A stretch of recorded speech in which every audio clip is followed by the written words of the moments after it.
কিছু চাঞ্চল্যকর খবর। ইরানে আরবাইনের পূর্ণার্থীদের উপর আমেরিকার এ যাবৎকালের সবচেয়ে ভয়ঙ্কর প্রাণঘাতী হামলা হয়েছে।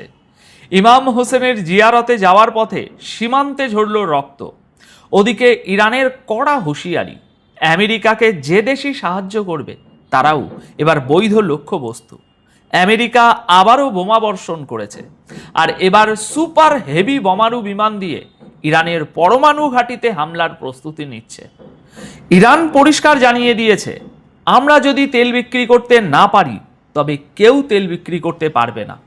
সমস্ত আরব দেশগুলোকে সবচেয়ে বড় হুমকি দিয়ে দিল ইরান। এছাড়াও ইয়েমেনে খুলে গেল নতুন একটা যুদ্ধের ময়দান। এসটিসি হুতি যোদ্ধাদের উপর ব্যাপক বোমা বর্ষণ করেছে রাতভর। লোহিত সাগরে সৌদি আরবের তেলের জাহাজে হুতিদের বড় হামলা, জাহাজ থেকে উঠল আগুনের শিখা। আর এদিকে হুতিদের উপর হামলার হুমকি দিল পাকিস্তান। দর্শক বন্ধুরা, হেডলাইন্সগুলো তো শুনলেন, ভিতরের খবরগুলো এর চেয়েও অনেক বেশি মারাত্মক। তো চলুন শুরু করা যাক আজকের মূল পর্ব। দর্শক, শুরুতেই আসি আমেরিকার কথায়। আমেরিকা ইরানের উপর টানা 12তম বারের মতো বড়সড় হামলা চালিয়েছে, আর এতে ব্যাপক ধ্বংসলীলা হয়েছে। কিন্তু গত বছর আর এই বছরের যুদ্ধের মধ্যে এবার এমন একটা খবর সামনে এসেছে যা মানুষকে ভিতর থেকে নাড়িয়ে দিয়েছে। রিপোর্ট অনুযায়ী আমেরিকা ইরান ইরাক সীমান্তে থাকা সালমেনচা বর্ডার ক্রসিংকে নিশানা করেছে, যেখানে ইমাম হোসেনের আরবাইনে যোগ দেওয়ার জন্য বিপুল সংখ্যক পূর্ণার্থী পায়ে হেঁটে ইরাকের দিকে যাচ্ছিলেন। আর এই খবরটি আজ 23শে জুলাই সকালে সামনে এসেছে। বলা হচ্ছে, হামলাটা ঠিক এমন এক সময়ে হয়েছে যখন সীমান্তে পূর্ণার্থীদের উপচে পড়া ভিড় ছিল। হাজার হাজার মানুষ তখন ইরাকে থাকা পবিত্র স্থানগুলোর দিকে এগোচ্ছিলেন। হামলার পরপরই সেখানে চরম বিশৃঙ্খলা আর হুড়োহুড়ি পড়ে যায়। মানে প্রাণ বাঁচাতে মানুষ যেদিকে পারে ছুটতে থাকে। খুজিস্তান প্রদেশের ডেপুটি গভর্নর নিশ্চিত করেছেন যে এই হামলায় অন্তত 2 জন পূর্ণার্থীর মৃত্যু হয়েছে এবং 11 জন আহত হয়েছেন।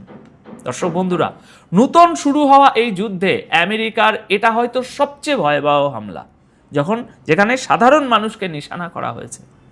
সালমেনচা হলো ইরান থেকে ইরাকে যাওয়ার সবচেয়ে গুরুত্বপূর্ণ স্থলপথ।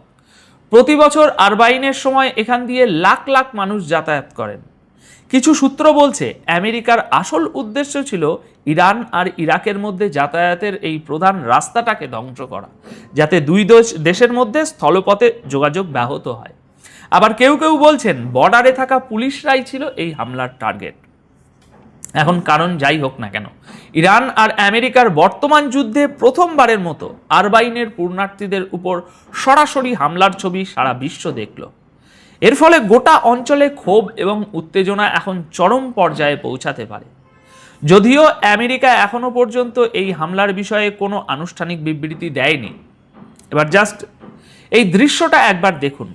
সালমেনচা বর্ডার ক্রসিং, যেখানে আমেরিকার হামলার ঠিক কিছুক্ষণ আগেও লাখ লাখ পূর্ণার্থীদের জনসমুদ্র আছড়ে পড়েছিল।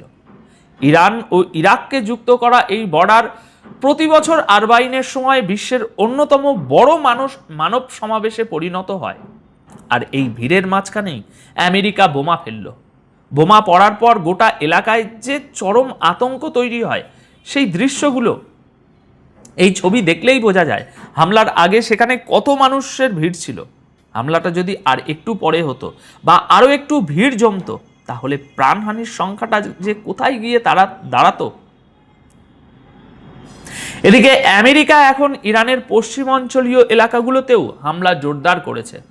সর্বশেষ রিপোর্ট অনুযায়ী আমেরিকা কেরমানশাহ প্রদেশের যেসব শহর, সেই শহরেও হামলা চালিয়েছে।